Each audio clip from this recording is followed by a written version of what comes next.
Shalom Bapak Ibu, Saudara-saudari, adik-adik yang dikasih Tuhan Yesus.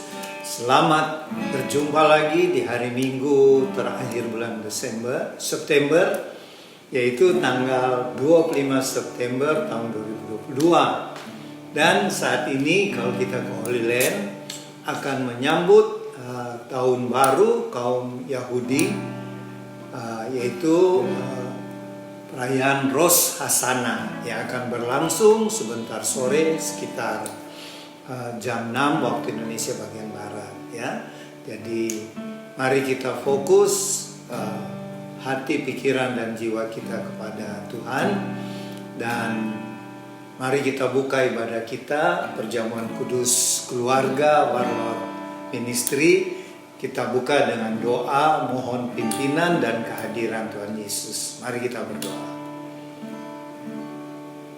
Terima kasih Bapa di surga, karena di pagi hari menjelang siang hari ini, Minggu tanggal 25 September tahun 2022, kami keluarga Warlord Ministry bersama simpatisan yang mengikuti ibadah perjamuan kudus di pagi menjelang siang hari ini, kami mengucap syukur kepadamu Bapa, karena oleh kemurahan-Mu lah kami dapat melakukan ibadah dan perjamuan kudus pada hari ini.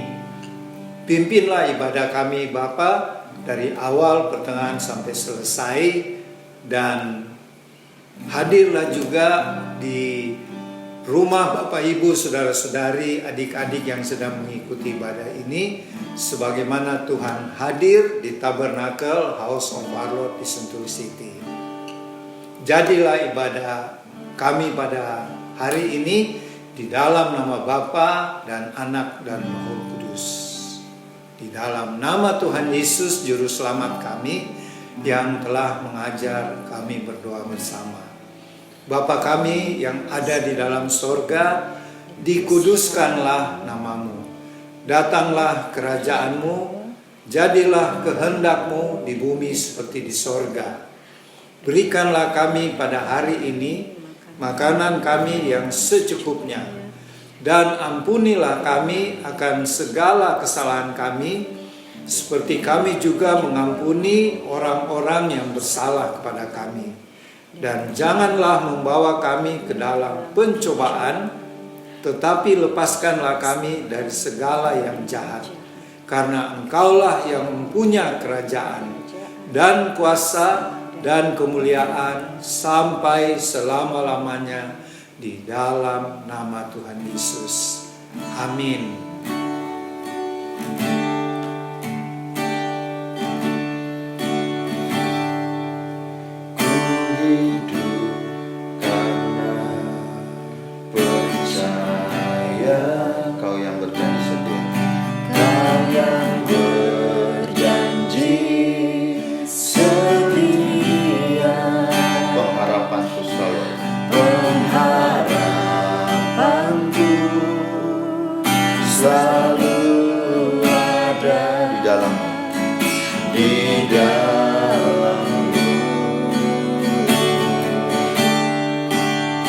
Tidak akan menyerah.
Ku tidak akan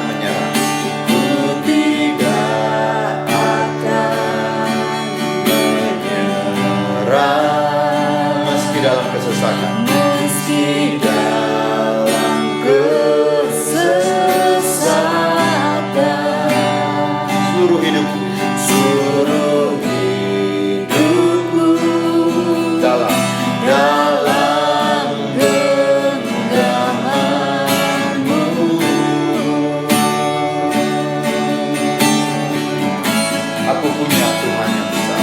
Aku punya Tuhan yang besar, yang telah berjanji Dan sanggup dan sanggup menepati imanku bersepakat percaya. percaya bahasanya Terima ku terima sekarang kemenangan darimu. Aku punya Tuhan yang besar. Aku punya Tuhan yang besar, yang telah berjanji dan selalu menggenapi imanku bersepakat percaya kuasanya. Ku terima. Ku terima sekarang kemenangan darimu. Ku hidup. Ku hidup karena percaya Kau yang berjanji setia. Kau yang berjanji setia. Pengharapanku Pengharapanku selalu ada di dalam. selalu ada di dalammu.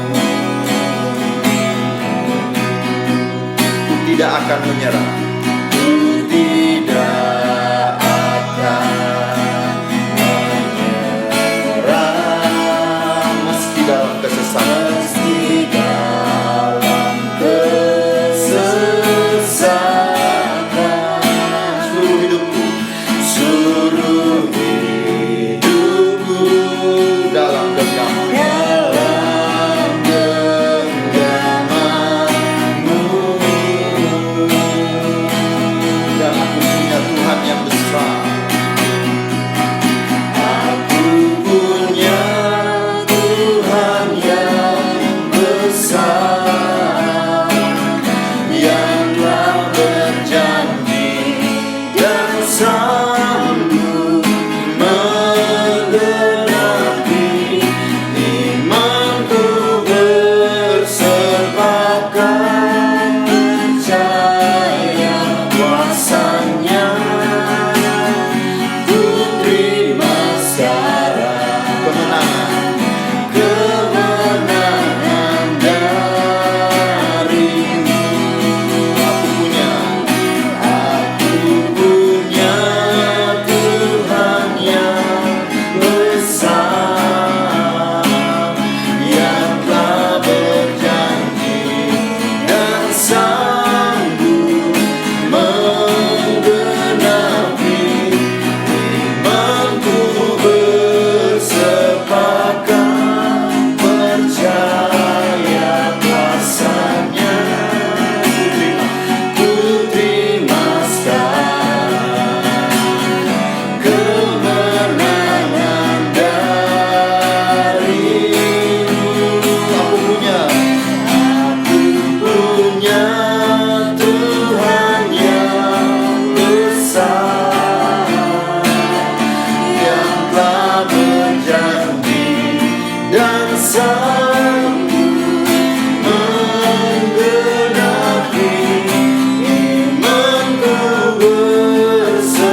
Bapak Ibu, saudara-saudari dan adik-adik yang dikasihi Tuhan, kini kita masuk dalam pemberitaan firman Tuhan. Sebelumnya mari kita berdoa, minta pimpinan Roh Kudus Tuhan. Kita berdoa. Bapa Surgawi, kami bersyukur di siang hari ini untuk kesempatan yang indah bersama Tuhan untuk memberitakan firman-Mu, di mana firman-Mu adalah benih yang kekal, yang bila ditaburkan akan bertumbuh subur, bahkan berakar kuat di tanah hati kami, sehingga apabila badai kehidupan datang, kami tidak akan goyah. Berfirmanlah ya Tuhan, kami anak-anak-Mu sedia untuk mendengarkan firman-Mu dan melakukannya, dan berkatilah mulut perkataan hamba-Mu yang Tuhan percayakan untuk memberitakan firman-Mu. Di dalam nama Tuhan Yesus, amin. Pemberitaan firman Tuhan kita ambil dari kitab Wahyu, jadi lanjutan minggu yang lalu ya. Kitab Wahyu pasal 2, kita akan baca mulai dari ayat 1 sampai dengan ayat 7.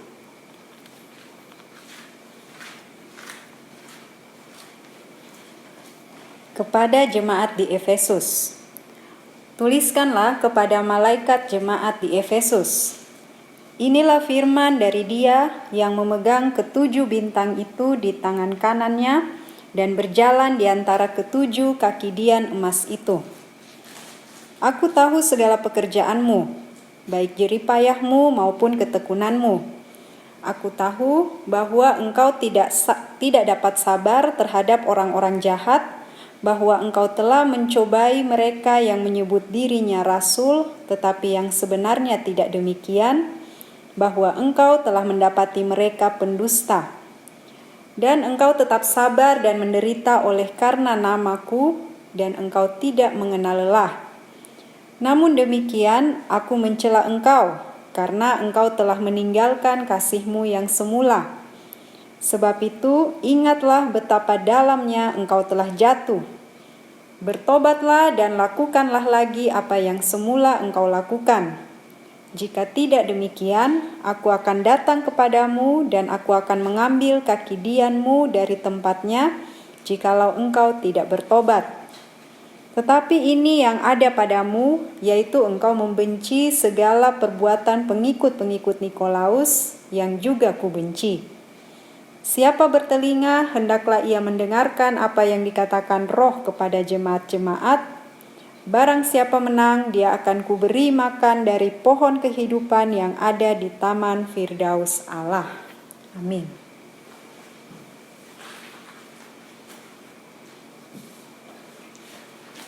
Ya. Bapak Ibu, saudara-saudari, adik-adik yang dikasihi Tuhan, ini adalah lanjutan khotbah minggu lalu, yaitu kita sudah masuk dalam kitab Wahyu ya. Sekarang kita masuk di pasal 2 tentang pesan Tuhan Yesus yang disampaikan melalui Rasul Yohanes di Pulau Patmos, dan Rasul Yohanes menulis surat kepada malaikat dari jemaat Efesus. Malaikat dalam bahasa aslinya sini adalah angelos, yaitu utusan. Jadi bukan malaikat yang di surga ya.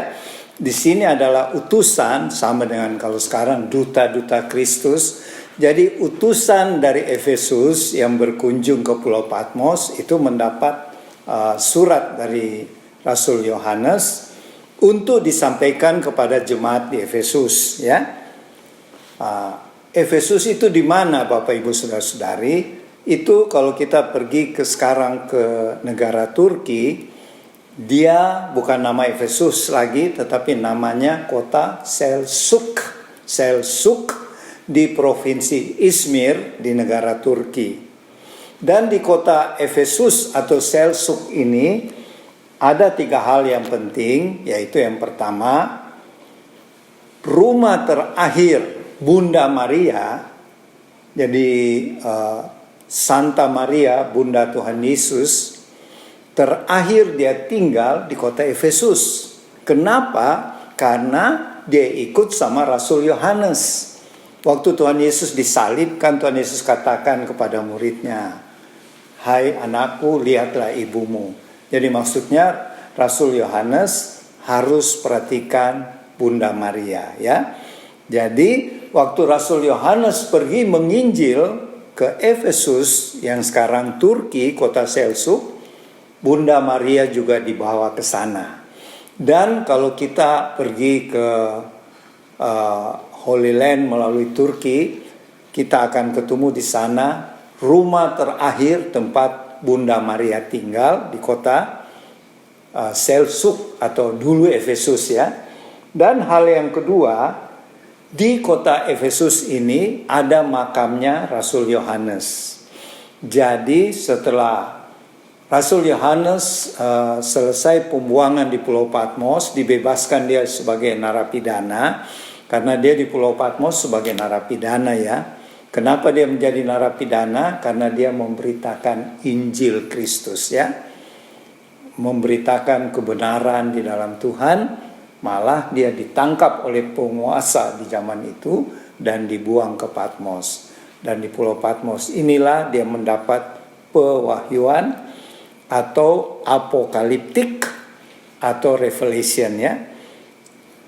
Dan hal yang ketiga, di kota Efesus ini ada sekolah teologia yang dibangun oleh Rasul Paulus yang terkenal dengan nama Sekolah Tyrannus. Jadi Tyrannus ini adalah sekolah teologia yang dibangun oleh Paulus supaya mempersiapkan generasi berikutnya untuk menjadi pemberita-pemberita Injil, ya. Jadi ada 3 tempat yang bersejarah situ. Ada makam Santo Yohanes, yaitu Rasul Yohanes. Yang kedua, ada rumah terakhir tempat Bunda Maria tinggal di Efesus.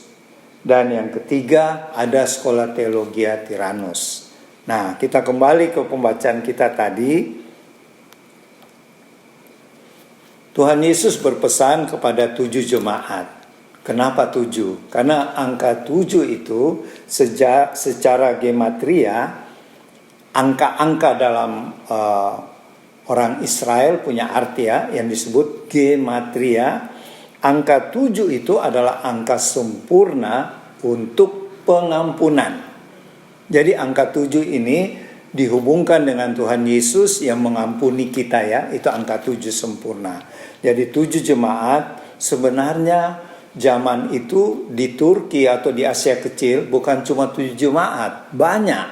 Tetapi Tuhan Yesus berpesan melalui Rasul Yohanes kepada 7 jemaat itu untuk mewakili seluruh jemaat yang ada pada waktu itu dan juga termasuk jemaat Tuhan Yesus di zaman sekarang, yaitu kita, ya. Jadi kita termasuk isi surat yang dikirimkan kepada jemaat Efesus untuk kita pelajari apa maknanya buat kita murid-murid Tuhan Yesus di akhir zaman ini. Di sini kita lihat bahwa sebenarnya Tuhan katakan di ayat 2 tadi, "Aku tahu segala pekerjaanmu." Artinya semua aktivitas jemaat Efesus Tuhan tahu. Ya, Tuhan tahu. Malah Tuhan katakan, "Aku tahu jerih payahmu dan ketekunanmu." Jadi jemaat di Efesus ini mereka berjerih payah untuk memberitakan Injil dan mereka tekun, ya, tekun sekali. Dan yang ketiga dikatakan, "Kamu tidak dapat sabar terhadap orang jahat." Jadi jemaat di Efesus itu tidak sabar melihat orang yang jahat, ya. Ini juga Tuhan puji, ya. Jadi pertama Tuhan puji ini jemaat Efesus, mereka itu berjerih payah untuk melayani Tuhan, ya, memberitakan Injil. Yang kedua mereka tekun, jemaat yang tekun, ya. Dan yang ketiga, jemaat di Efesus tidak sabar kalau lihat orang-orang jahat, ya. Mereka tidak sabar. Terus yang keempat, mereka juga mencobai orang-orang yang mengaku dirinya rasul, utusan Tuhan. Padahal mereka ternyata jemaat Efesus bisa membuktikan mereka itu pendusta. atau rasul-rasul palsu. Jadi zaman dulu pun ada yang mengaku utusan Tuhan padahal palsu ya. Nah, ini jemaat Efesus bisa membuktikan. Kenapa? Karena jemaat Efesus ini pandai-pandai ya. Selain kaya, mereka pandai-pandai karena ada sekolah Tiranus, sekolah teologi Tiranus yang dibangun oleh Rasul Paulus ya. Dan kemudian yang kelima, engkau tetap sabar. Jadi meskipun mereka berjerih payah, tekun, tidak sabar terhadap orang jahat, dan bisa mengetahui rasul-rasul yang palsu, tetapi mereka tetap sabar dan menderita oleh karena nama Tuhan Yesus dan tidak kenal lelah. Jadi sebenarnya hebat ini jemaat Efesus ya. Tetapi sayang kalau kita baca di ayat 4, Tuhan Yesus berkata, tetapi demikian aku mencela engkau. Mencela itu artinya Tuhan menegur ya. Karena engkau telah meninggalkan kasih-Mu yang semula. Nah, inilah kita harus pelajari ya. Dan Tuhan ingatkan lagi betapa dalamnya kamu jatuh. Kenapa dalam jatuh? Yaitu karena meninggalkan kasih semulanya atau kasih mula-mula mereka. Dan Tuhan ingatkan, bertobatlah. Bertobatlah dan lakukan lagi apa yang semula engkau lakukan. Artinya Tuhan peringatkan jemaat Efesus untuk bertobat dan kembali kepada kasih semula. Sebab kalau tidak, Tuhan Yesus akan datang dan mengambil kaki Dian. Kalau jemaat Efesus tidak bertobat. Apa itu kaki Dian? Kaki Dian itu sebenarnya lambang kehadiran Tuhan. Kaki Dian itu menorah ya, menorah. Itu kalau di bait Allah itu lambang Tuhan Yesus hadir di bait Allah itu. Jadi kalau Tuhan Yesus bilang kamu tidak bertobat, aku akan mengambil kaki Dian itu, berarti Tuhan tidak hadir lagi di jemaat Efesus. Atau dengan kata lain Tuhan tinggalkan jemaat itu. Nah, ini pelajaran buat kita ya. Memang kita tahu Tuhan itu Maha Pengasih dan Penyayang, tapi Dia juga panjang sabar ya. Ada batas kesabaran Tuhan. Kemudian dikatakan di ayat 6, kamu jemaat Efesus membenci semua pengikut-pengikut Nikolaus yang aku juga benci. Jadi jemaat Efesus waktu itu ada satu kelompok yang disebut kelompok Nikolaus. Itu dibenci oleh jemaat Efesus. Dan Tuhan Yesus juga benci kelompok ini. Kenapa kelompok ini dibenci? Karena mereka menggabungkan percaya pada Tuhan, tapi percaya juga kepada dewa-dewa. Mereka makan persembahan-persembahan makanan yang diberikan kepada dewa Artemis. Ya, jadi di sana terkenal dengan dewa Artemis. Apa itu dewa Artemis? Sebenarnya bukan dewa ya, dewi. Dewi Artemis itu adalah dewi kesuburan. Kalau nanti Bapak Ibu Saudara-saudari ke kota Efesus, masih ada patung-patung Dewi Artemis. Itu dewi kesuburan ya. Dan jemaat di Efesus pada waktu itu ada jemaat yang menduai Tuhan. Jadi sinkretisme ya. Mereka percaya Tuhan Yesus tetapi juga percaya kepada Dewi Artemis. Itu dibenci oleh jemaat Efesus dan Tuhan Yesus juga membenci. Ya. Jadi Tuhan ingatkan, kamu harus bertobat hai jemaat Efesus, kembali ke kasih mula-mula, dan hendaklah siapa yang bertelinga, maksudnya jemaat Efesus dan kita jemaat Tuhan Yesus di akhir zaman, kalau kita bertelinga, hendaklah kita dengar apa yang dikatakan Roh. Dan kemudian dikatakan, barang siapa menang, dia akan kuberi makan dari pohon kehidupan yang ada di Taman Firdaus Allah. Dengan kata lain, barang siapa yang menang, yaitu yang bertobat ya. Kalau tidak bertobat jemaat Efesus, itu termasuk tidak menang, alias kalah dan tidak ada tempatnya di sorga. Jadi, Ini bertentangan dengan hyper grace ya. Hyper grace bilang sekali selamat tetap selamat. Nah, itu tidak benar. Buktinya kalau tidak bertobat seperti jemaat Efesus untuk kembali ke kasih semula, mereka akan dibuang oleh Tuhan Yesus. Yaitu tidak diberi makan dari pohon kehidupan alias di surga ya. Ini kata kiasan bahwa kalau tidak bertobat, tidak kembali ke kasih mula-mula, jemaat di Efesus akan ditinggalkan Tuhan Yesus dan mereka akan masuk ke neraka, bukan masuk surga. Nah, Bapak Ibu Saudara-saudari, apa yang kita bisa belajar dari jemaat Efesus ya? Pertama, kita bisa contoh kalau mereka itu melayani betul-betul apa? Mereka sampai berjerih payah. Jadi mereka betul-betul melayani Tuhan ya. Kedua, mereka tekun. Yang ketiga, mereka tidak sabar lihat ada orang-orang jahat ya. Mereka tidak sabar. Jadi mereka mau orang-orang itu hidup benar. Yang keempat, mereka juga bisa membedakan ini hamba Tuhan yang palsu ya. Karena mereka itu kebanyakan dididik di sekolah teologi Tiranus itu ya. Jadi kemudian yang berikutnya, yang kelima, mereka tetap sabar sekalipun menderita, mendapat tekanan ya. Sebab pada waktu itu orang-orang percaya ditekan ya oleh baik pemerintah, waktu itu masih Kaisar Nero dan Domitianus yang berkuasa di Roma, itu mengejar orang-orang Kristen ya. Dan yang ketujuh dikatakan tidak kenal lelah. Hebat ya jemaat Efesus ini. Coba kita warlot ikutlah, sudah sabar, tidak kenal lelah, berjerih payah, apalagi macam-macamnya. Ada 7 yang Tuhan puji dari jemaat Efesus. Tapi sayangnya Tuhan bilang kamu sudah meninggalkan kasih mula-mula. Apa di sini artinya gini? Kasih semula itu pada waktu mereka percaya menerima Tuhan Yesus, siapa yang membuat mereka percaya? Rasul Paulus. Jadi yang pertama memberitakan Injil di Efesus, Rasul Paulus. Nanti kemudian baru Yohanes ya.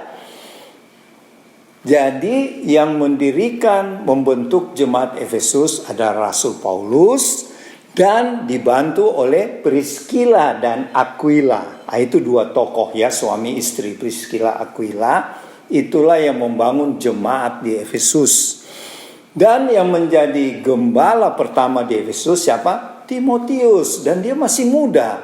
Gembala yang termuda Timotius ya. Itu juga murid dari Rasul Paulus. Nah, itulah tentang Efesus. Dan Efesus itu kota terbesar kedua setelah kota Roma pada zaman itu. Jadi jemaat di situ kaya-kaya dan pintar-pintar ya.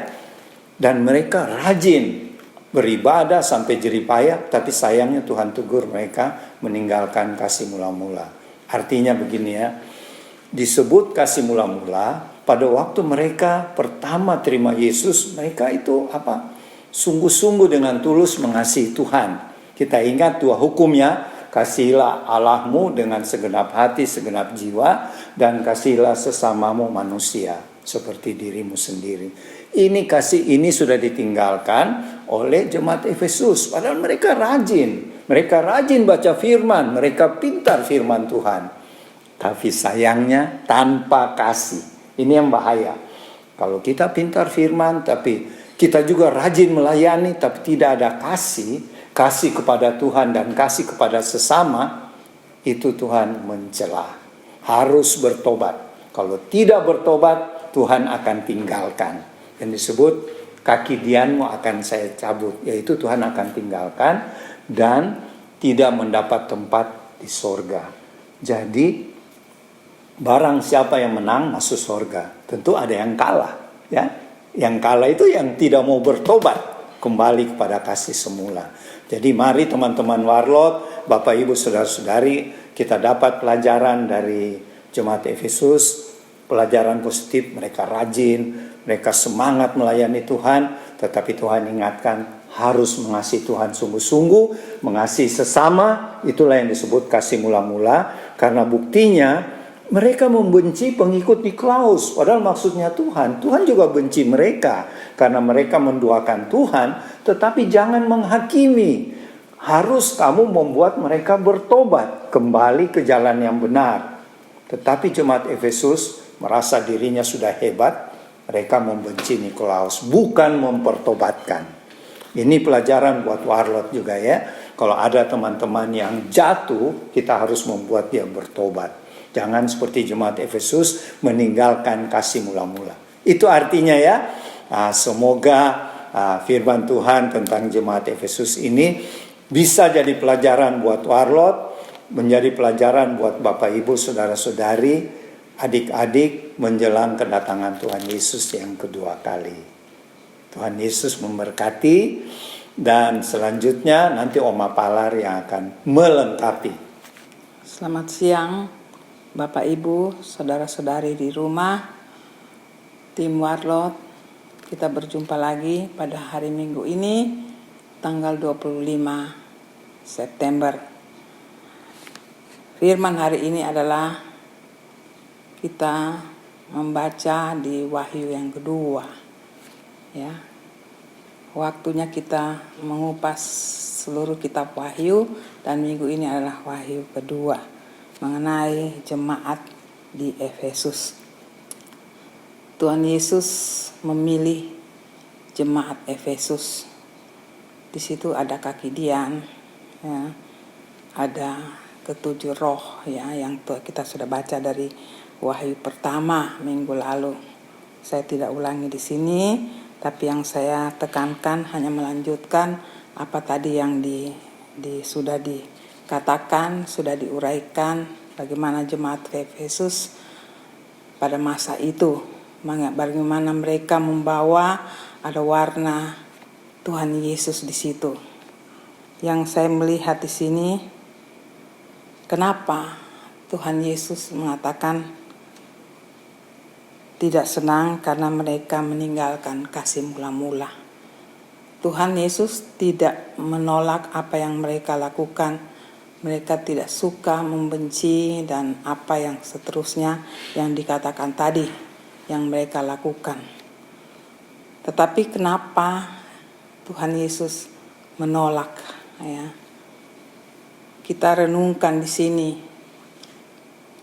Jemaat Efesus masuk pada jemaat yang pertama.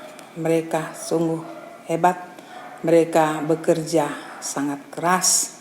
Mereka menolak semua yang ketidakbenaran, ya, yang tadi sudah dinyatakan di pembacaan kita. Saya coba renungkan di sini bahwa apa yang jemaat Efesus lakukan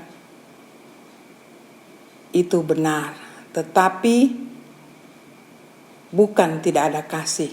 Kasih itu sudah ada. Tetapi akhirnya lama-kelamaan hanya dibuat kasih bukan hilang.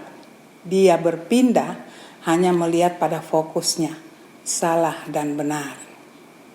Ya, menjalankan sesuatu kebenaran dan tidak benar. Itu seperti kita menghadap suatu pengadilan, ya. Kamu tidak melakukan hukum ini, ya. Kamu melakukan hukum ini, peraturan ini, salah dan benar, baik dan tidak. Saya melihat jemaat Efesus demikian, ya. Itu benar, tetapi yang Tuhan tekankan di sini adalah kasih mula-mula. Di mana letak kasih mula-mula? Di pembacaan kita tidak ada satu kata pun yang dikatakan di Efesus, jemaat Efesus di sini mengatakan mereka memberi hati mereka. Mereka mengatakan sesuatu benar yang tidak di dalam Tuhan. Tetapi mereka tidak di pembacaan ini tidak mengatakan sesuatu yang bagaimana mereka mengasihi, mereka menyatakan kasih di dalam ketidakbenaran itu. Ya. Ketidakbenaran itu harus disertai tindakan kasih, yaitu mengasihi orang yang berbuat salah, berbuat ketidakbenaran. Sebenarnya saya memikirkan di situ waktu saya renungkan, ya. Bagaimana dengan kita zaman ini?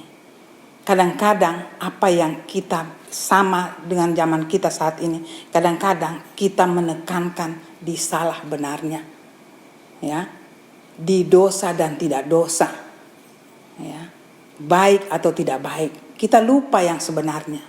Jadi kalau kita mau mengatakan itu, kita harus ikuti dengan kasih. Kita harus mengikuti, kamu harus melakukan ini. Atau tindakan kita, tidak usah kita ngomong, kita pergi misalnya merangkul kembali, ya. Kita melihat orang itu melakukan sesuatu ketidakbenaran. Bagaimana ketidakbenaran itu kita masukkan di cara kebenaran yang seharusnya. Jadi pembacaan hari ini saya tidak mengulangi yang lainnya karena tadi sudah dikatakan oleh Opa, tapi saya melihat intinya di mana kasih yang sebenarnya, yaitu kasih Tuhan. Sebelum Tuhan naik ke atas salib, begitu banyak, ya, orang yang dia menyatakan kasihnya. Orang yang salah pun dia datang, dia katakan jangan berbuat lagi. Saya tidak ulangi begitu banyak sebelum Tuhan naik di salib, ya. Walaupun rencana Tuhan itu sudah begitu dari awal, tetapi waktu dia turun ke bumi, dia lahir, meranjak dewasa, ya, sampai akhirnya mau menyatakan tugasnya yang sudah diutus oleh Bapaknya. Dia katakan, dia memberikan kasihnya dulu. Ya, ada orang yang tidak benar, ada orang yang sulit, ada orang yang sakit, dia menyatakan kasihnya. Kalau ada yang salah, jangan engkau berbuat lagi kesalahan, kembali. Nah, tetapi pembacaan kita hari ini Efesus tidak ada satupun kita baca. Karena kita berbicara di bacaan kita, ya. Jadi tentu bacaan ini mengatakan mereka menjalankan tugas. Mereka benci yang ketidakbenaran, betul. Tetapi di mana kasihmu? Kasihku, Tuhan katakan, kasih mula-mula. Jadi ini juga menjadi suatu pelajaran untuk kita. Kalau kita mau sesuatu, kita sudah lihat sesuatu yang ketidakbenaran, bisa kita lakukan itu. Kita berbicara itu bahwa ini tidak benar, ya. Saya ulangi supaya gambaran itu lebih jelas. Itu seperti hukum di pengadilan. Tetapi di mana kasih? Nah, kita beda. Tuhan beda. Setelah kita ditegur atau kita menyatakan kasih dulu, baru kita tegur. Ini yang Tuhan tidak suka, ya. Di sini saya tidak panjang lebar. Disinilah Tuhan menyatakan kasihku. Aku tidak mau kamu tidak menyatakan kasihku. Itu baik, kamu bekerja keras, saya ulangi lagi. Itu tidak menjadi cacat di mataku. Tetapi di mana kasihmu? Disinilah kita lihat.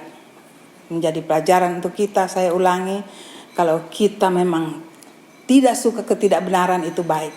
Tetapi yang paling inti, nyatakanlah kasih kita. Kalau kita melakukan ketidakbenaran, akibatnya begini. Kalau kita tidak suka, mereka tidak jatuh lagi, nyatakanlah kasih. Kamu harus begini. Itulah di dalam penginjilan. Itu dalam kita misi Tuhan di dalam kehidupan kita zaman ini. Ya, kita melihat ketidakbenaran, kita katakan tidak benar, ya dan amin. Tetapi di situ harus lebih utama nyatakan kasih kita. Angkat kembali yang ketidakbenaran, nyatakan bahwa Tuhan Yesus maunya. Tuhan Yesus sebagai Tuhan kita maunya hidup kita begini. Ya, saya tidak ulangi apa-apa, tentu Bapak dan Ibu di rumah sudah tahu semua itu. Jadi di sini yang kita harus pahami, yang kenapa Tuhan katakan saya menolak kamu karena kasih mula-mula itu hilang. Jadi Tuhan, kita kembali supaya pengertian itu dalam. Sebelum ini masuk di dalam penginjilan, kita harus juga barengi dengan kasih mula-mula itu tidak boleh hilang di dalam penginjilan kita, di dalam kita membawa kabar keselamatan. Karena kalau ini kita tidak lakukan, iblis pun tahu. Sekali lagi, iblis pun tahu mana benar, mana tidak. Tetapi kalau mereka mau menyatakan kasih, iblis tidak bisa. Itu bedanya di dalam kita membawa keselamatan, kita membawa kabar sukacita. Sekali lagi saya katakan, iblis tidak bisa menyatakan kasih, cinta kasih kepada sesama, kepada orang yang kita membawa kabar. Tetapi iblis bisa mengatakan benar tidak benar. Ya. Jadi kalau kita memang membawa misi Tuhan, Tuhan tugaskan kita bawa kehidupan kita menjadi satu penginjilan yang tertulis ataupun tidak tertulis di dalam kehidupan kita, kita harus nyatakan yang paling terutama kasih kita, kasih yang mula-mula, aku mengasihimu, ya. Jadi waktu kita lakukan itu, iblis di situ menentang duluan, ya. Iblis sangat licik, tetapi Tuhan katakan, kamu cerdik dan tulus. Mari kita bawa kehidupan kita dalam penginjilan di dalam Tuhan seperti Efesus, dan kita tambahkan supaya kita jangan ditolak oleh Tuhan Yesus, yaitu kita mengambil kasih, menanamkan kasih mula-mula, jangan itu hilang di dalam kehidupan kita, membawa kabar keselamatan bagi setiap orang dimanapun kita berada, atau apa yang Tuhan tugaskan bagi kita untuk kita bawa kabar keselamatan, bahwa kasih mula-mula dan apa ditambah dengan apa yang jemaat Efesus lakukan, maka lengkaplah. Tuhan katakan, aku tidak menolak kamu. Kiranya firman hari ini saya hanya melengkapi. Saya percaya Bapak, Ibu, saudara-saudari di rumah, tim Warlot mengerti ini. Roh Kudus akan membantu memberikan pengertian lebih jauh, tapi biarlah hari ini membawa berkat sukacita seperti jemaat Efesus kita yang melengkapi dalam pengertian yang melalui Roh Kudus kepada kita. Hanya itu, Tuhan memberkati. Sampai kita ketemu di minggu depan. Maranatha. Amin. Bapak, Ibu, saudara-saudari dan adik-adik yang dikasihi Tuhan, setelah tadi kita mendengarkan pemberitaan firman Tuhan tentang jemaat di Efesus yang meninggalkan kasih mula-mula, marilah kita ambil hikmahnya. Dan sekarang mari kita taat pada perintah Tuhan untuk melakukan perjamuan kudus. Mari siapkan hosti dan anggur yang adalah tubuh dan darah Tuhan Yesus. Dan mari kita berdoa untuk pimpinan Tuhan Yesus dalam perjamuan kudus pada siang hari ini. Kita berdoa. Bapa Surgawi, terima kasih buat firman-Mu yang kami sudah dengar tadi.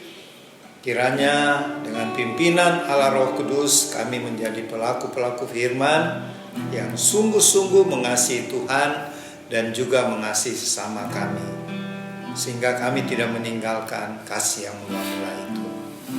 Tuhan, sekarang kami mau taat pada perintah-Mu, yaitu melaksanakan perjamuan kudus.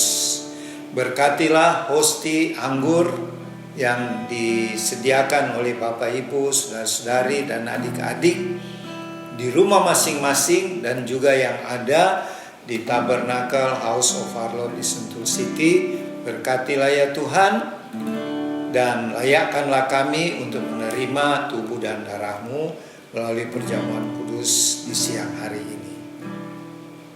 Jadilah perjamuan kudus ini di dalam nama Tuhan Yesus.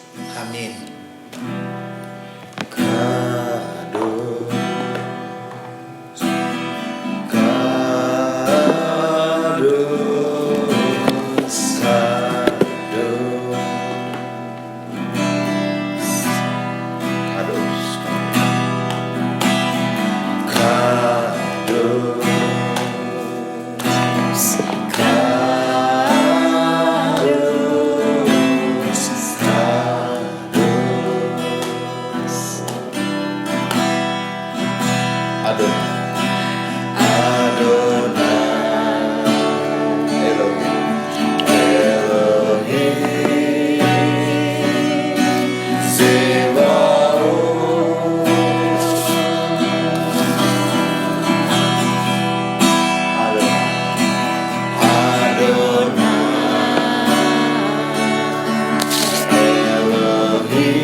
Oke, kalau sudah dibagi hosti dan anggur, dan kalau Bapak Ibu sudah saudari hostinya ada firman Tuhan, silakan dibaca ya, masing-masing di tempat masing-masing.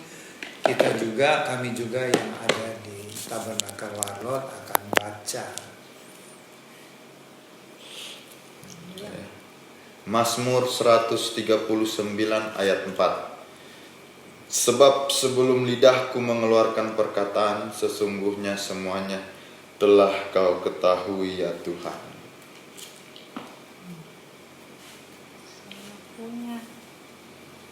Saya mau satu, Pak. Yeremia 17 ayat 14a. Sembuhkanlah aku ya Tuhan, maka aku akan sembuh. Sakit kantong. 1 ayat 3. Dialah yang akan melepaskan engkau dari jerat penangkap burung dan penyakit sampar yang busuk.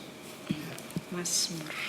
Amsal 15 ayat 1. Jawaban yang lemah lembut meredakan kegeraman, tetapi perkataan yang pedas membangkitkan marah. Ya. Jadi pesan di perjamuan kudus pada hari ini, khususnya bagi teman-teman Warlot, agar kita sungguh-sungguh hidup dalam Tuhan, tetap menjaga kekudusan, tetap jalan dalam kebenaran firman Tuhan, sehingga kita pasti terhindar dari jerat penangkap burung.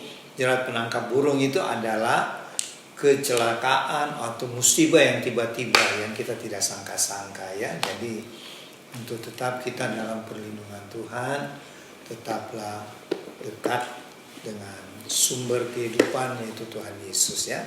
Itu pesan Tuhan ya. Oke, kalau semua sudah, mari kita angkat hosti yang adalah tubuh Tuhan Yesus. Firman Tuhan dari Lukas pasal 22 ayat 19 dan 20. Lalu Tuhan Yesus mengambil roti, mengucap syukur, memecah-mecahkannya dan memberikannya kepada murid-muridnya. Kata Tuhan Yesus, inilah tubuhku yang diserahkan bagi kamu, perbuatlah ini menjadi peringatan akan aku. Mari kita ucapkan sama-sama, terima kasih Tuhan Yesus buat pengorbananmu di kayu salib sebagai anak domba Allah yang telah menganugerahkan kami keselamatan, hidup yang kekal, kemenangan demi kemenangan, dan juga tubuh jasmani kami sehat dan kuat, tidak ada sakit penyakit, dan jiwa kami dipenuhi damai sejahtera-Mu. Terima kasih Tuhan, kami terima di dalam nama Tuhan Yesus. Silakan makan dalam nama Tuhan Yesus.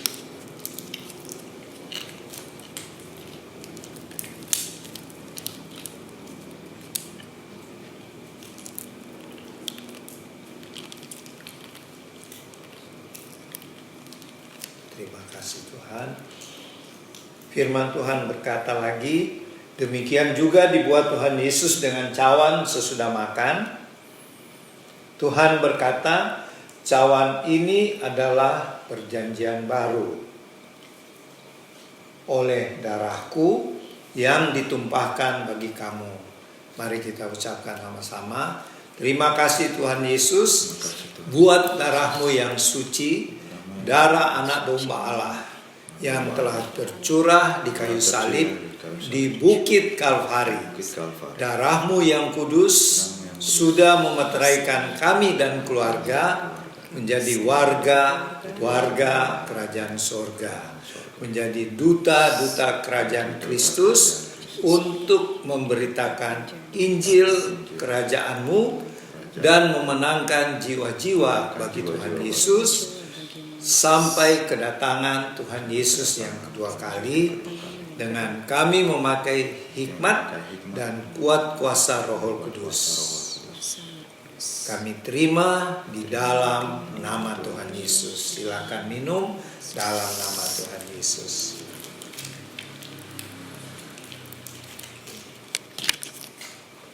Dalam nama Tuhan Yesus.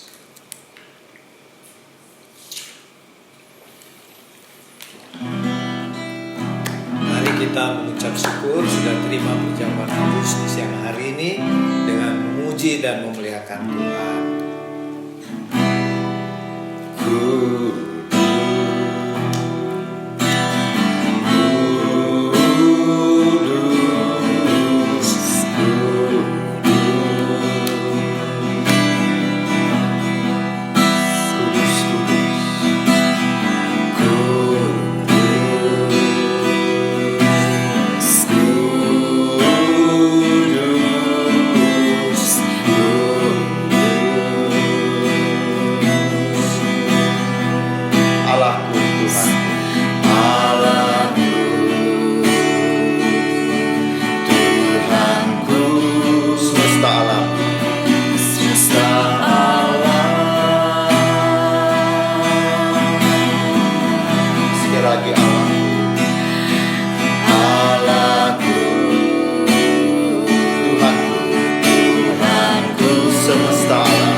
Terima kasih Yesus Kristus Tuhan dan Juru Selamat kami, Raja Shalom, Raja atas segala raja, yang kami puja, kami puji, dan kami sembah, bahkan kami kasihi dengan segenap hati kami, segenap jiwa kami, segenap kekuatan kami, dan dengan segenap akal budi kami.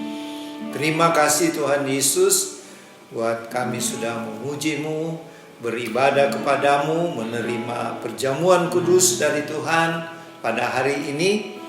Untuk itu segala puji-pujian, hormat dan syukur kami yang beribadah saat ini persembahkan bagi Allah Bapa, Tuhan Yesus, Roh Kudus, Tuhan kami ketiganya yang esa. Berkatilah ya Bapa akan pemerintah bangsa kami, mulai dari Bapak Presiden Joko Widodo sekeluarga, Wakil Presiden Ma'ruf Amin sekeluarga, dan semua pejabat pemerintah, baik yang militer, kepolisian, sipil, bidang hukum maupun para anggota DPR. Berkatilah para pejabat tinggi negara kami Tuhan, curahkanlah pada mereka roh takut akan Tuhan, dan jadikan pemerintah kami pemerintahan yang adil dan bersih, tidak ada korupsi, dan semuanya berjalan di dalam takut akan Tuhan. Terima kasih Tuhan buat bangsa kami yang memiliki tanah air yang subur, dan kami percaya dengan pertolongan Tuhan akan dikelola dengan baik oleh pemerintah kami, sehingga rakyat kami Indonesia menjadi rakyat yang sejahtera, adil dan makmur. Terima kasih Tuhan.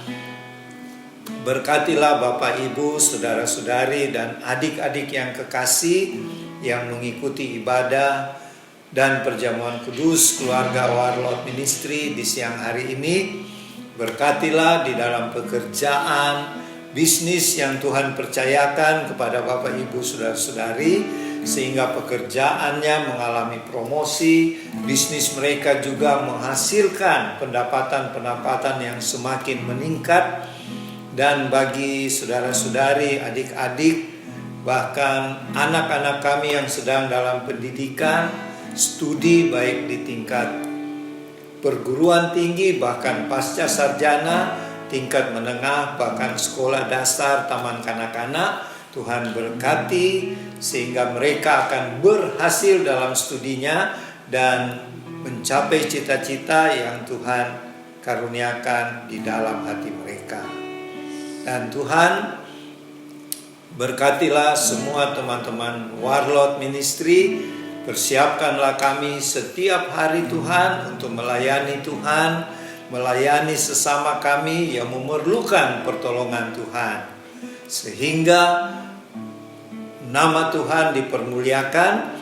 Dan bagi saudara-saudara kami, Bapak Ibu, adik-adik yang berbahagia karena berulang tahun, kiranya Tuhan memberkati, mengaruniakan panjang umur, dan memberkati terus di dalam pertumbuhan, di dalam pekerjaan, studi, sehingga berhasil untuk kemuliaan nama Tuhan. Dan bagi saudara-saudara kami yang sedang mengalami sakit, kami lepaskan kesembuhan oleh bilur-bilur Tuhan Yesus. Dalam nama Tuhan Yesus, kesembuhan terjadi buat Bapak Ibu, saudara-saudari, adik-adik yang sedang dalam keadaan sakit, penyakit apapun yang diderita, dan dimanapun dirawat, apakah di rumah sakit atau di rumah, Tuhan kiranya memberikan kesembuhan dan pemulihan yang total. Tuhan yang dalam pergumulan, permasalahan baik rumah tangga, pekerjaan, bisnis, studi, bahkan masalah keuangan dan masalah-masalah pribadi, Tuhan tolonglah memberikan jalan keluar yang terbaik. Sehingga kami percaya Tuhan, bersama Tuhan tidak ada masalah yang tidak bisa diselesaikan. Terima kasih Tuhan, tolonglah keluarga-keluarga Warlord yang sedang berada dalam kekurangan, yang memerlukan pertolongan-Mu Bapa, karuniakanlah pertolongan-Mu sehingga kami dapat melihat tangan Tuhan yang penuh kuasa dan kasih itu menyertai kehidupan teman-teman Warlot di dalam keluarga maupun yang pribadi dan juga secara pelayanan. Persiapkan kami Tuhan untuk memenangkan jiwa-jiwa bagi Tuhan, baik di dalam bangsa kami Indonesia maupun ke suku-suku bangsa di luar Indonesia. Terima kasih Bapa, terima kasih. Apabila kami menyelesaikan ibadah dan perjamuan kudus di siang hari ini, kami akan makan siang di tempat kami masing-masing. Kami bersyukur untuk makanan dan minuman yang Tuhan berikan. Berkatilah dan kuduskanlah ya Tuhan. Dan marilah kita terima berkat dari Tuhan. Kiranya berkat-berkat yang berlimpah-limpah, berkat rohani dan jasmani, juga kesehatan yang berasal dari Allah Bapa melalui anaknya Tuhan Yesus Kristus, Tuhan dan Juru Selamat kami, dan persekutuan yang indah bersama Allah Roh Kudus, kiranya menyertai Bapak Ibu, saudara-saudari, adik-adik yang dikasihi Tuhan, dan menyertai kami yang berada di Tabernacle House of Our Lord di Sentul City. Mulai siang hari ini sampai Tuhan Yesus datang di awan-awan permai, bahkan sampai selama-lamanya. Di dalam nama Tuhan Yesus, semua yang bersyukur dan percaya sama-sama katakan amin. Terima kasih Bapak Ibu, saudara-saudari yang dikasihi Tuhan. Sampai jumpa lagi minggu depan, bulan depan, hari Minggu tanggal 2 Oktober tahun 2022. Shalom, Tuhan Yesus memberkati.